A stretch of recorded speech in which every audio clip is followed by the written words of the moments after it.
અમેરિકાથી દુઃખદ સમાચાર. ગુજરાતના વતની અને 120 મોટેલના માલિકની મુક્કો મારી હત્યા કરાઈ. નવસારી જિલ્લાના બિલીમોરાના મૂળ વતની અને વર્ષોથી અમેરિકામાં સ્થાયી થયેલા મોટેલ માલિકે તેમના મોટેલ સામે મૂકેલો સામાન ખસેડી લેવાનું કહેતા અમેરિકાના યુવાને તેમને મુક્કો માર્યો હતો, જેના કારણે મોટેલ માલિકને ગંભીર ઈજા થઈ તેમનું કરુણ મોત થયું હતું.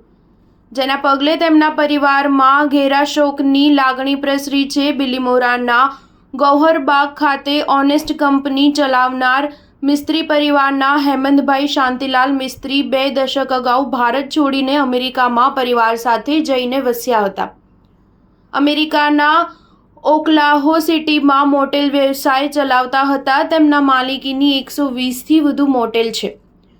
રાત્રે 10:30 વાગ્યાના સુમારે હેમંતભાઈ મિસ્ત્રી પોતાની મોટેલની બહાર ટહેલવા નીકળ્યા હતા, ત્યારે તેમણે જોયું કે એક અજાણ્યા અમેરિકન યુવાને તેમનો સામાન મોટેલની સામે મૂક્યો હતો.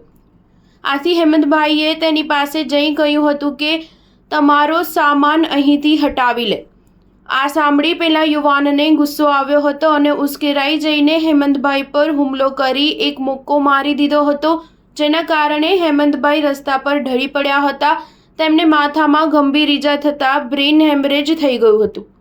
ત્યારબાદ હુમલાખોર યુવાન ભાગી ગયો હતો.